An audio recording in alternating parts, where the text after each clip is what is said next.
ஒரு 465 கிலோமீட்டர் சாலை வழியே பயணப்பட்டு இந்த விழாவுக்கு வந்திருக்கிறேன். அது ஒரு சாதனை அல்ல, கடமை அல்லது பொறுப்பு என்று நினைக்கிறேன். பொறுப்பு ஏன் என்றால், கௌதமன் எங்கள் சமகாலத்தில் மதிக்கத்தக்க ஒரு இயக்குனர்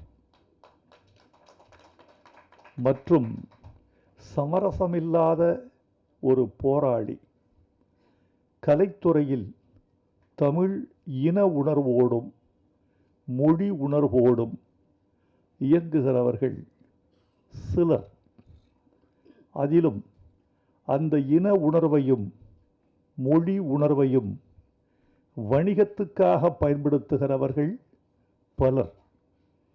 அந்த வணிக நோக்கம் இரண்டாம் பட்சமாகவும் லட்சிய நோக்கம் முதல் பட்சமாகவும் திகழ வேண்டும் என்று தன்னை அர்ப்பணித்து கொண்டு அதற்காகவே தன்னை கரைத்து கொண்டிருக்கிற இயக்குனர் கௌதமன் எனக்கு பிடிக்கும். என் சகோதரன், என் இளைய தம்பி என்று நான் கௌதமனை கொண்டாடுவேன். அதனால் கௌதமன் வெற்றி பெற வேண்டும். அவர் படைப்புக்கு அவர் இட்டிருக்கிற உழைப்பு கொண்டாடப்பட வேண்டும் என்பதற்காக நான் வந்திருக்கிறேன். நான் இந்த விழாவில் வந்து பேசுவதனாலோ அவர் பெருமைகளை இங்கு உச்சி புகந்து உகந்து பாராட்டுவதனாலோ இந்த படத்திற்கு பெரு வெற்றி கிடைத்துவிடும் என்று நான் நினைக்கவில்லை. இந்த படத்தின் வெற்றியில் எனக்கும் பங்கிருக்கிறது என்று சொல்லிவிட்டு போகவே நான் வந்தேன். மற்றபடி ஒரு படத்தின் வெற்றி என்பது இந்த மாதிரி விழாக்களால் தீர்மானிக்கப்படுவதல்ல. இந்த மாதிரி ஒரு பத்திரிகை சந்திப்புகளால் மட்டுமே தீர்மானிக்கப்படுவதல்ல. இன்றைக்கு திரைப்பட உலகத்தினுடைய நோக்கும் போக்கும் ரொம்ப துன்பப்படுகிற நிலையில் இருக்கிறது என்பதை நீங்கள் அறிவீர்கள். எனக்கு முன்னாலே பேசிய தயாரிப்பாளர் நண்பர் ஓர் அழகான கருத்தை சொன்னார். 200 படங்கள் வெளிவருகிற பொழுது 10 படங்கள் தான் வன்முறையற்று இருக்கின்றன என்ற கருத்தை சொன்னார். இன்னொரு கருத்தையும் அதன் உட்பொதி பொருளாக நீங்கள் சொல்லியிருக்க வேண்டும். அதை நான் சொல்கிறேன். 200 படங்கள் வந்தால் 10 படங்கள் மட்டும்தான் வெற்றிக்கு பக்கத்தில் இருக்கக்கூடிய படங்களாக இருக்கின்றன என்பதையும் நீங்கள் சொல்லி இருக்க வேண்டும். அதற்கு என்ன காரணம் என்று நீங்கள் யோசித்து பார்த்தால், படையாண்ட மாவீரனுடைய கதையையும் திரைக்கதையையும் வாழ்வியலையும் அதன் வெளியீட்டையும் நீங்கள் தொடர்புபடுத்தி அதை உணர முடியும் என்று நான் நினைக்கிறேன். படையாண்ட மாவீரனுக்கு ஒரு பெரிய பலம் இருக்கிறது. அந்த பலத்தை சொல்வதற்கு முன்னால் நிகழ்கால படங்கள் பலவற்றின் பலவீனத்தை நான் சொல்ல வேண்டியவனாக இருக்கிறேன். அந்த பலவீனங்கள் ஒன்றிரண்டல்ல. நம்மிடையே மிகப்பெரிய நடிகர்கள் இருக்கிறார்கள், மிகப்பெரிய தயாரிப்பாளர்கள் இருந்தார்கள், இன்னும் இருக்கிறார்கள். மிகப்பெரிய ஒளிப்பதிவாளர்கள் இருக்கிறார்கள், மிகப்பெரிய தொழில்நுட்ப வல்லுநர்கள் இருக்கிறார்கள். ஆசியாவின் சிறந்த திரையரங்குகள் தமிழ்நாட்டில் இருக்கின்றன. இவ்வளவு இருந்தும் படங்கள் 200 படங்களில் ஏன் 10 படங்கள் மட்டுமே ஓடுகின்றன? 190 படங்கள் ஏன் பின்வாங்குகின்றன என்பதை சற்றே யோசித்து பார்த்தால், இவர்கள் வாழ்க்கையை பார்த்து சினிமா எடுக்காமல் படங்களை பார்த்து பல பேர் சினிமா எடுக்கிறார்கள். படம் என்பது பிம்பம், வாழ்க்கை என்பது நிஜம். இரத்தமும் கண்ணீரும் வேர்வையும் கலந்த ஒரு உண்மையான பிம்பம்தான் வாழ்க்கை. அந்த வாழ்க்கையிலிருந்து நீ உன்னை கடந்து போன வாழ்க்கை, நீ தொட்ட வாழ்க்கை, நீ துன்புற்ற வாழ்க்கை, உன்னை துன்பப்படுத்திய வாழ்க்கை, அல்லது சக மனிதனை துன்புறுத்தி சென்ற வாழ்க்கை, இவற்றை நீ படமாக எடுத்தால் ஒரு கனெக்டிவிட்டி, ஒரு தொடர்பு தன்மை இருக்கும் ரசிகனுக்கும் திரைக்கும் இடையில் அந்த தொடர்பு தன்மை அருந்து போனதனால், அந்நியப்பட்டு போனதனால், வாழ்க்கையோடு சம்பந்தமில்லாமல் போனதனால் பல படங்கள் அந்நியப்பட்டு போய்விட்டன என்று நான் நினைக்கிறேன். இன்னொரு முக்கியமான செய்தி, தங்கர் பச்சான் போன்ற தீவிரமான திரைக்காதலர்கள் அறிவார்கள். தமிழ்நாட்டில் தமிழர்கள் 8 கோடி மக்கள் இருக்கிறார்கள். 6 கோடி பேர் இருந்த பொழுது ஒரு 75 விழுக்காட்டு மக்கள் திரைப்படம் பார்த்தார்கள். 7 கோடி பேர் வருகிற பொழுது அது 60% குறைந்து விட்டது. 8 கோடி பேர் இருக்கிற பொழுது சினிமா பார்ப்பவர்களின் எண்ணிக்கை ஒரு 35-40 லட்சமாக குறைந்து விட்டது. இது என்ன காரணம் என்று கேட்டால், திரைப்படத்தை பார்ப்பதற்கான காதல் இருந்தது போய்விட்டதா என்று நமக்கு சொல்ல தெரியவில்லை.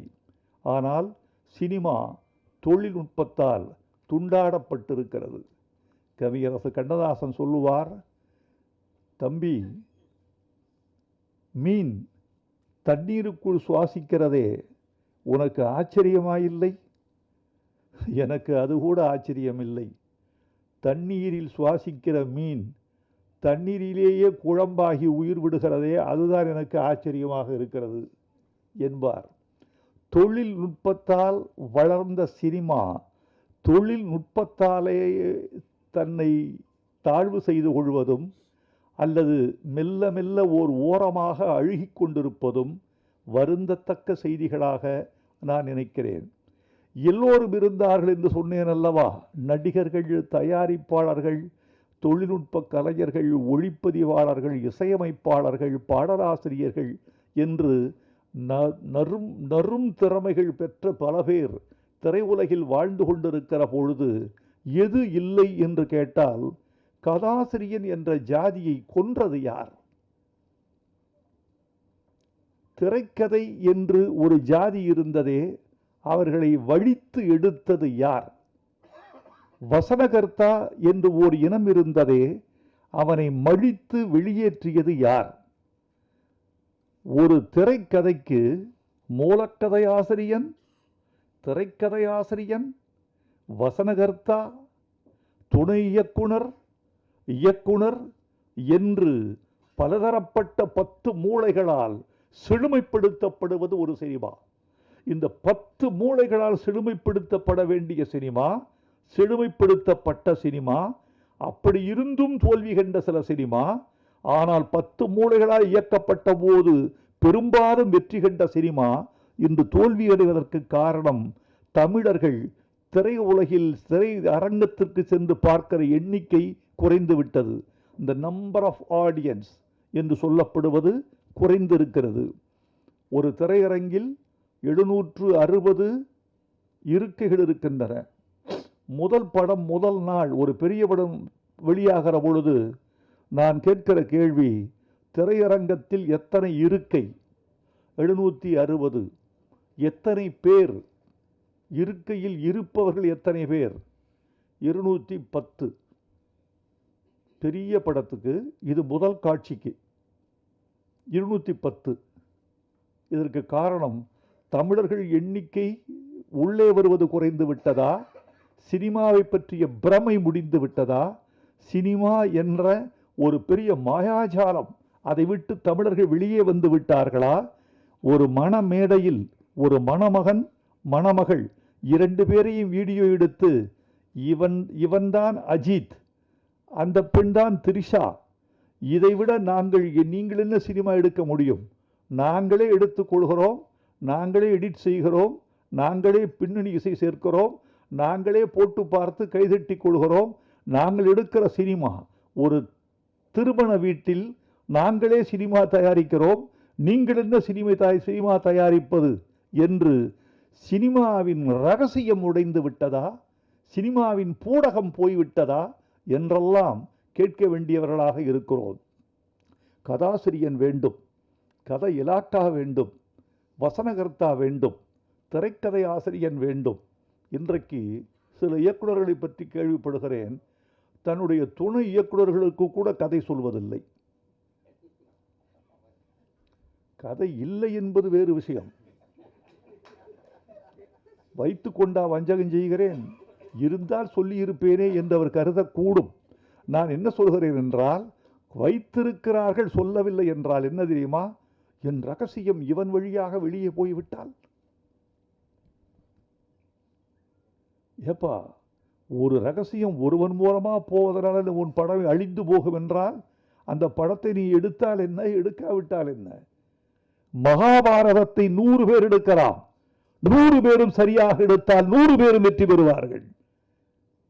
ராமாயணத்தை 1000 பேர் எடுக்கலாம், 1000 பேரும் சரியாக எடுத்தால் 1000 பேர் வெற்றி பெறுவார்கள். கதை கடைசி பாமரனுக்கும் தெரிந்த கதைதான். ரொம்ப ஆச்சரியமா இல்ல? ஒன்று சொல்றேன், உங்களுக்கு வியப்பா இருக்கும். இந்தியாவில் 2 இதிகாசங்கள். ஒரு இதிகாசம் மகாபாரதம், இன்னொரு இதிகாசம் ராமாயணம். இந்த 2க்குமான அடிப்படை வேறுபாட்டை பார்த்தீர்களா? ஒருத்திக்கு 5 பேர் என்பது ஒரு இதிகாசம், ஒருவனுக்கு ஒருத்தி என்பது இன்னொரு இதிகாசம். ராமனுக்கு சீதை, சீதைக்கு ராமன், இது ஒரு இதிகாசம். திரௌபதிக்கு 5 கணவர்கள் என்பது இன்னொரு இதிகாசம். அட பாவிகளை, எதை நம்ப சொல்லுகிறீர்கள்? 2 இதிகாசங்களும் வெற்றி.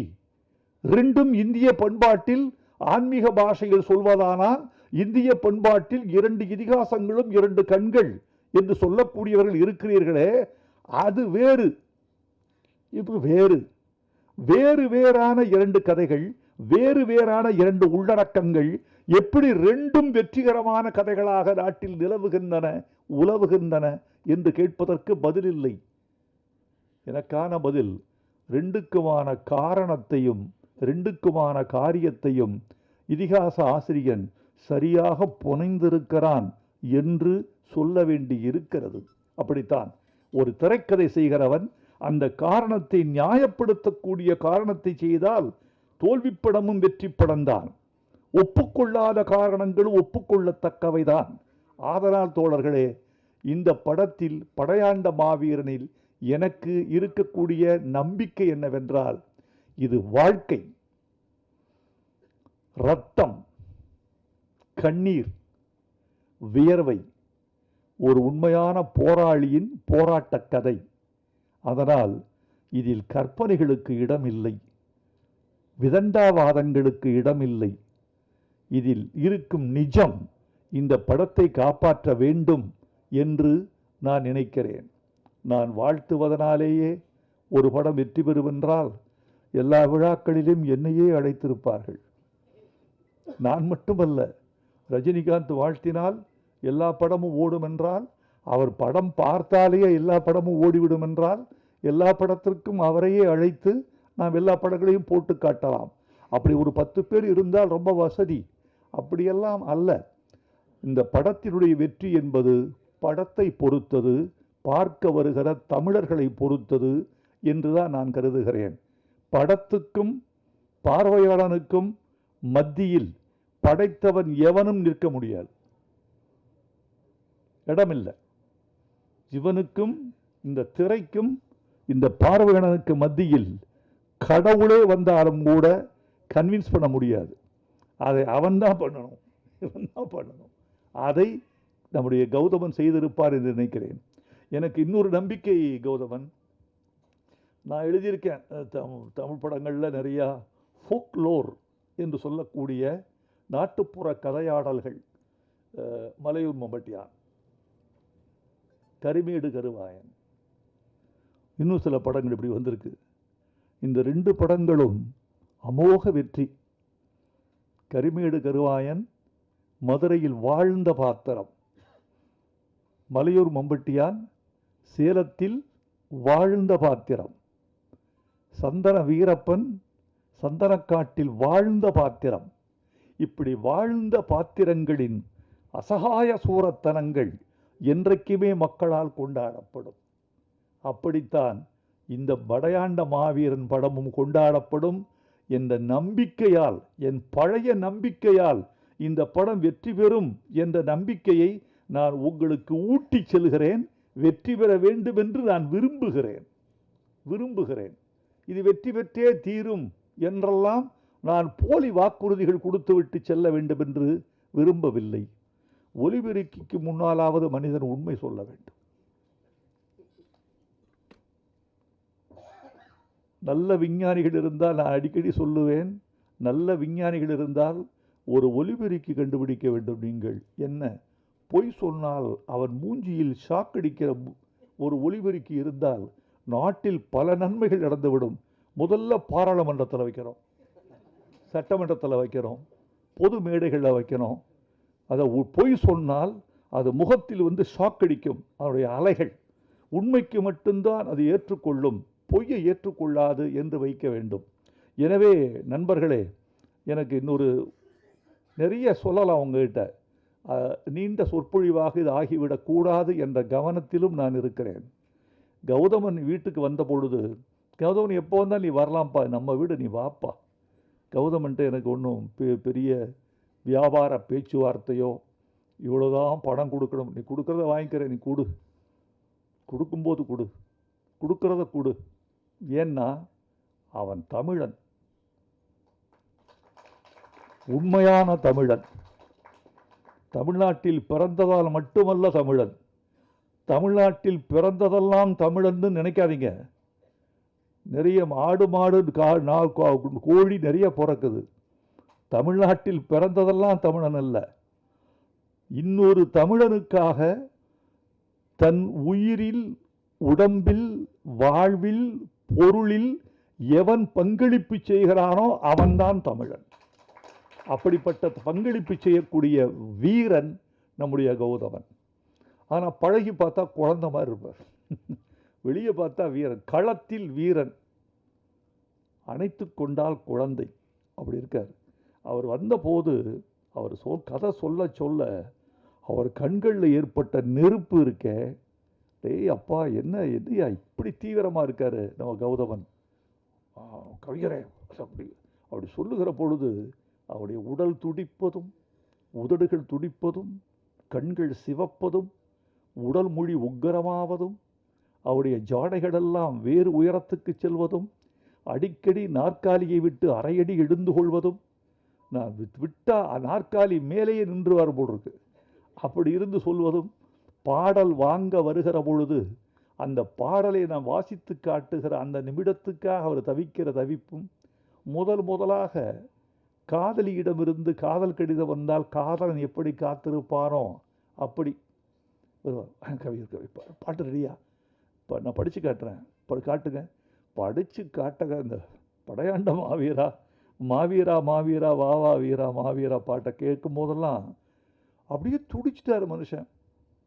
நான் அப்படி நினச்சேன், எனக்கு பல பாடல்கள் கூட ஒரு 7000 பாட்டு கொடுத்துருக்கோம், வந்திருக்காங்க பல பேர். இதில் 90 பேர் உணர்ச்சி இல்லாமல் வாங்கிட்டு போவாங்க. நான் உங்கள்கிட்ட ஒன்று கேட்டேன், நீங்கள் ஒன்று கொடுத்துட்டீங்க, இது என் கடமை, அது உன் கடமை, பார்ப்போம் இது என்ன ஆகுதுன்னு பார்ப்போம். படித்து கூட பார்க்க மாட்டாங்க, படித்து காட்டினா வானத்தை பார்த்துட்டு இருப்பாங்க. சுவரில் பள்ளி இருந்தால் அதை ரசிப்பார்கள், படித்து காட்டுகிற விஷயத்தை ரசிக்க மாட்டார்கள். அப்படியெல்லாம் நிறையா இருக்குது. நான் அதெல்லாம் எப்படி தெரியுமா நினச்சிக்குவேன் தெரியுமா, இவர்கள் ரசிக்கவில்லை என்றாலும் பாடலை இவர்கள் கெடுத்து விட மாட்டார்கள் என்ற நம்பிக்கையோடு கொடுத்துருக்கேன். ஆனால் என்னிடம் வாங்கிய பாட்டை, இந்த ட்ரெய்லர் பார்த்தேன், தீ பிடிக்கிற ட்ரெய்லர், ரொம்ப பிரமாதமாக இருக்குது. எழுதியிருக்கேன் இதில், நதியில் குளித்தது போதும், இனிமேல் குருதியில் குளித்து வாவா, பொடிநடை போட்டது போதும், இனிமேல் புலிநடை போட்டு வாவா, ஆதித்தமிழின் அடையாளமேவா, ஆதிக்கம் அழிக்கும் படையாளமேவா, ஆதவனை உன் இடுப்பில் கட்டு, 1000 யானையை கால்களில் கட்டு. கைதட்டி எழுந்துட்டான். 1000 என்னையா வழி இது, 1000 யானையை கால்களில் கட்டு. இப்படிப்பட்ட ஆட்களுக்கு தான் எழுது. சில பேர் நீங்கள் நினைப்பீர்கள், நீங்கள் பாலச்சந்தருக்கு நல்லா எழுதுவீங்க, பாரதி ராஜாவுக்கு நல்லா எழுதுவீங்க, ரஜினிகாந்துக்கு தான் நல்லா எழுதுவீங்க, எங்களுக்கெல்லாம் எழுத மாட்டீங்களான்னு சில பேர் கேட்குறாங்க. எனக்கு ஆச்சரியமாக இருக்கும், அப்படியான்னு. அது என்னன்னு கேட்டிங்கன்னா, நான் அப்படிலாம் நினைக்கிறது இல்லை. எல்லாவற்றிலும் வைரமுத்து என்று பெயர் வருகிற போது நான் என் பெயரை காப்பாற்றிக் கொள்ளவே நான் துடிப்பேன். இது யாருக்கு எழுதி கொடுத்தோம் என்று வருவதில்லை, எவ்வளவு பணத்துக்கு வாங்கினோம் என்று வருவதில்லை, எவ்வளவு குறைத்து கொண்டோம் என்று வருவதில்லை, எவ்வளவு அவமானம் உள்ளே இருக்கிறது என்பது தெரியாது. எது தெரியுமா முக்கியம்?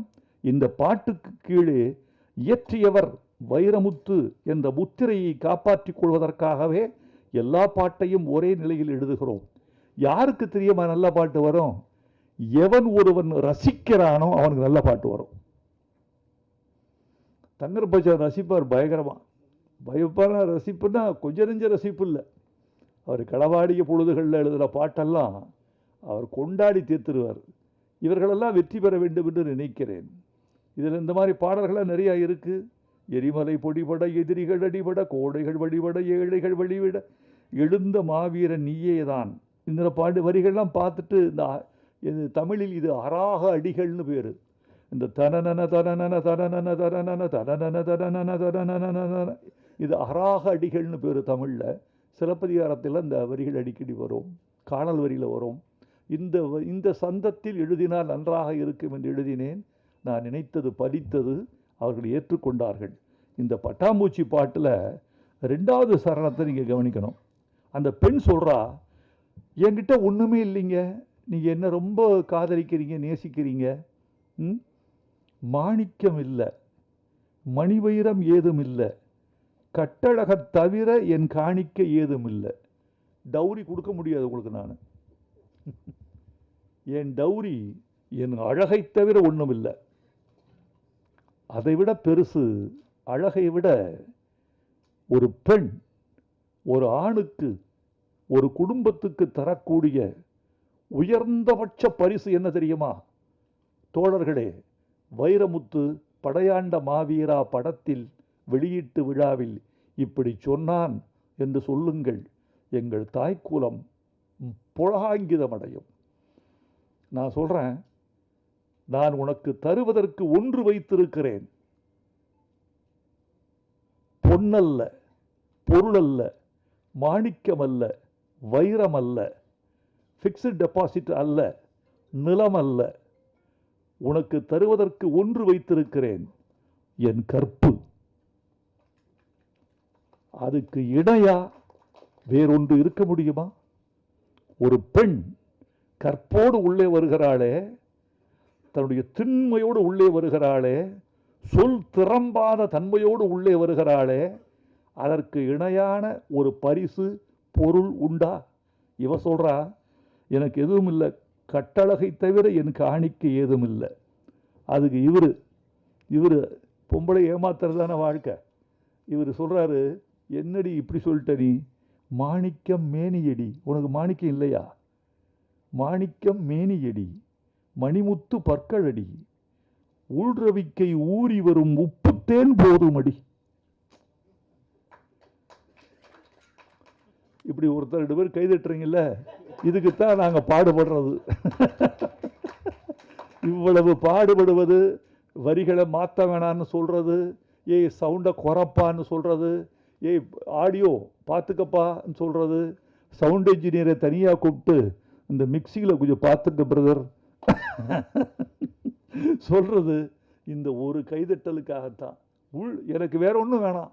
உன் மாணிக்கம் உன் மேனி, மணிமுத்து உன் பற்கள், வேற எனக்கு என்ன வேணும்? தேன் வச்சிருக்க நீ, தேன் இருக்கு, அது போதும். அது என்ன தேன்? உள்ரவிக்கை ஊறி வரும் உப்பு தேன்.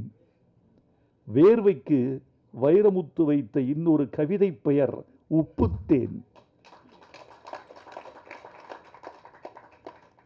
இப்படியெல்லாம் எங்கேயாவது தெளிச்சிட்டு போவோம். கண்டுபிடித்து ரசித்தால் அவன்தான் கடவுள். இப்படி நிறைய இருக்கு. கௌதமன், என்னுடைய வாழ்த்துக்கள். என்னுடைய வழக்கமான விஷயம் இதுதான். என்னுடைய வாழ்த்துக்கள் என்பது என்ன தெரியுமா? நிச்சயமாக நீங்கள் வெற்றி பெறுவீர்கள் என்பதற்கான வாழ்த்துக்கள் அல்ல, வெற்றி பெற வேண்டும் என்ற விருப்பம்தான் என் வாழ்த்து. இந்த படம் வெற்றி பெற வேண்டும். ஒடுக்கப்பட்ட மக்களும், அதாவது நீங்கள் பேசியதை வைத்து நான் அனுமானத்துக்கு ஒன்று வந்தேன், அதை சொல்லி விடைபெற வேண்டும் என்று ஆசைப்படுகிறேன். ஒரு ஒரு சாதிய கட்டமைப்புக்குள் ஒரு குறிப்பிட்ட சமூகத்துக்கு மட்டுமே சொந்தமானவர் அவர் என்று நீங்கள் சின்ன வட்டத்துக்குள் சிக்க வைக்காமல், அவன் ஒரு சமூகத்துக்கான தலைவன், எல்லா சமூகத்துக்குமான தலைவன். ஒடுக்கப்படுவது எங்கு இல்லை? எல்லா சமூகத்திலும் இருக்கிறது. போராட்டம் எங்கு இல்லை? எல்லா சமூகத்திலும் இருக்கிறது. அப்புறம் ரத்தம் எங்கு யாருக்கு சிந்தப்படவில்லை? எல்லா சமூகத்திலும் ரத்தம் சிந்தப்பட்டிருக்கிறது. அதனால் ரத்தம் எங்கு விழுந்தாலும், கண்ணீர் எங்கு விழுந்தாலும், போராட்டம் எங்கு இருந்தாலும் அது எல்லா சமூகத்துக்குமான பொதுமை பண்பாக மாற்றுவதுதான் இந்த படத்துக்கு வெற்றியாக இருக்கும் என்று நான் நினைக்கிறேன். எல்லா சமூகத்துக்குமான பொதுமை பண்பாக மாற்றுங்கள்.